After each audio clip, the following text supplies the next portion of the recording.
Hello दोस्तों, आज की इस वीडियो में हम केन बेतवा लिंक परियोजना के बारे में कुछ जानकारी डिस्कस करने वाले हैं। अभी अभी 22 मार्च को यूपी और एमपी की सरकार ने केन बेतवा लिंक परियोजना को शुभारंभ करने का निर्णय लिया है। ये जो परियोजना है बहुत सालों से विवादों के चलते पूरी नहीं हो पाई थी। अभी 22 मार्च को इस परियोजना पर हस्ताक्षर दोनों मुख्यमंत्रियों ने किया है। तो इस वीडियो में हम इस परियोजना के बारे में जानकारी डिस्कस करेंगे। जो लोग चैनल पर नए हैं उनसे रिक्वेस्ट करूंगा कि आप लोग चैनल को सब्सक्राइब जरूर करें।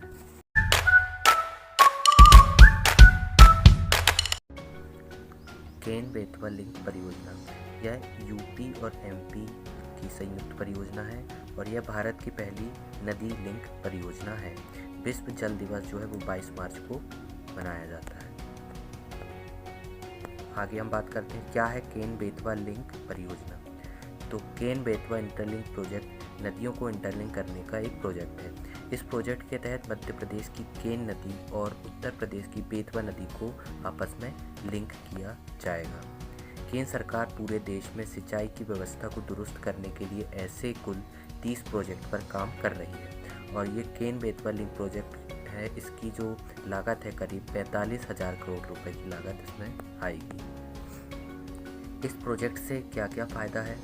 तो केन बेतवा इंटरलिंक प्रोजेक्ट की मदद से सरकार सूखाग्रस्त बुंदेलखंड क्षेत्र जो यूपी और एमपी में फैला हुआ है, तो यूपी के 4 ज़िले जो है बुंदेलखंड क्षेत्र में आते हैं। कौन कौन से हैं? झांसी, बांदा, ललितपुर और महोबा ज़िला। वहीं एमपी के टीकमगढ़, पन्ना, छतरपुर और निवाड़ी बुंदेलखंड क्षेत्र में आते हैं। तो इन जिलों को वो है जो लाभ मिलेगा। केन बेतवा इंटरलिंक प्रोजेक्ट की मदद से बुंदेलखंड में सिंचाई और पीने के पानी की कमी को दूर हो सकेगी। केन नदी में जैसे बाढ़ आ जाती है तो केन नदी का जो पानी है वो बेतवा नदी पर छोड़ दिया जाएगा। इससे दोनों जो राज्य हैं उस पर पानी की कमी पूरी होगी और जल विद्युत परियोजना शुरू की जाएगी। इस प्रोजेक्ट की विशेषताएं क्या क्या है? तो इस परियोजना में 77 मीटर लंबा और 2 किलोमीटर चौड़ा दौधन बांध, ये परीक्षा की दृष्टि से इम्पोर्टेंट है, एवं 230 किलोमीटर लंबी नहर का निर्माण कार्य शामिल है। केन बेतवा लिंक परियोजना उत्तर प्रदेश को 2.51 lakh hectare 1700 million cubic metre पानी, वार्षिक सिंचाई और लगभग 62 लाख लोगों को पेयजल आपूर्ति प्रदान करेगी। साथ ही 103 मेगावाट जल विद्युत परियोजना का उत्पादन भी करेगी। तो ये इसकी विशेषताएं हैं। अच्छा, पहले ये बहुत सालों से, ये करीबन 10 से 15 साल हो गए हैं, तो ये विवाद बना था पानी को लेकर, यूपी और एमपी के बीच पानी बंटवारे को लेकर। तो इस प्रोजेक्ट का जो ड्राफ्ट तैयार किया गया है, इसके मुताबिक एमपी को 2650 मिलियन क्यूबिक मीटर पानी मिलना है, वहीं यूपी को 1700 मिलियन क्यूबिक मीटर पानी मिलना है। जबकि जो पहले है वो यूपी 935 मिलियन क्यूबिक पानी मीटर की मांग कर रहा था, लेकिन मध्य प्रदेश इसका इनकार कर रहा था। इसलिए यह विवाद चल रहा था और ये प्रोजेक्ट अटका हुआ था। इसके साथ ही पर्यावरण को जो नुकसान होने वाला हो रहा था उसकी चिंता भी जाहिर की जा रही थी, क्योंकि केन नदी जो है पन्ना टाइगर रिजर्व पन्ना तरपुर में पड़ता है, तो वहाँ से होकर ये लिंक परियोजना जाने वाली थी। तो पन्ना टाइगर रिजर्व का बहुत ज़्यादा हिस्सा इसमें पानी में डूबने वाला था और अभी भी थोड़ा बहुत हिस्सा वो है इसमें पानी में डूबेगा। तो इसके कारण ये जो प्रोजेक्ट है इस पर देरी लग रही थी।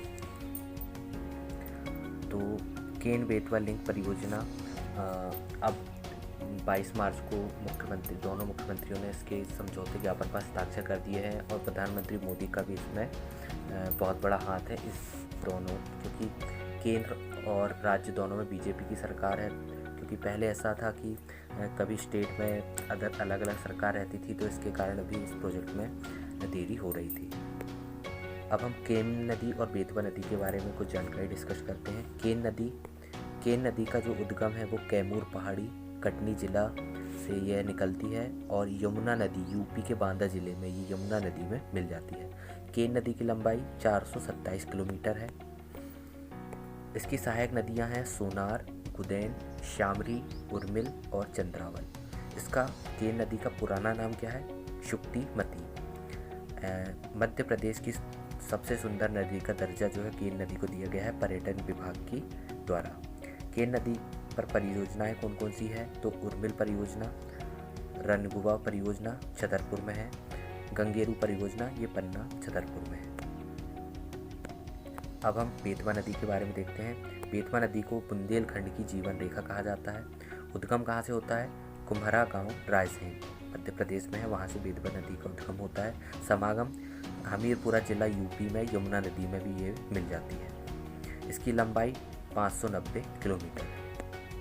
आगे हम चलते हैं। इसकी सहायक नदियाँ बीना, धसान और जामनी है। बेतवा नदी में कौन कौन सी परियोजनाएं हैं? तो माता टीला परियोजना मध्य प्रदेश और उत्तर प्रदेश की संयुक्त परियोजना है। सम्राट अशोक परियोजना विदिशा में है। राजघाट परियोजना, इसे रानी लक्ष्मीबाई परियोजना भी कहते हैं, यह मध्य प्रदेश और यूपी की संयुक्त परियोजना है। इसके किनारे स्थित शहर विदिशा के किनारे बेतवा नदी के किनारे कौन कौन से शहर स्थित हैं? विदिशा, भोजपुर, सांची, चंदेरी, ओरछा, ये मध्य प्रदेश के हैं सभी। ये इतने शहर जो है बेतवा नदी के किनारे स्थित हैं। अच्छा, बेतवा नदी के अन्य नाम क्या क्या अन्य नामों से जानी जाती है? तो बुंदेलखंड की गंगा भी कहा जाता है और मध्य प्रदेश की गंगा, क्योंकि प्रदूषण इसमें बहुत ज़्यादा है इसलिए इसे मध्य प्रदेश की गंगा की भी संज्ञा दी जाती है। तो आई होप आपको केन बेतवा लिंक परियोजना के बारे में पूरी जानकारी समझ में आ गई होगी। वीडियो को ज़्यादा से ज़्यादा शेयर करें, लाइक करें और चैनल को सब्सक्राइब जरूर करें। Thank you very much.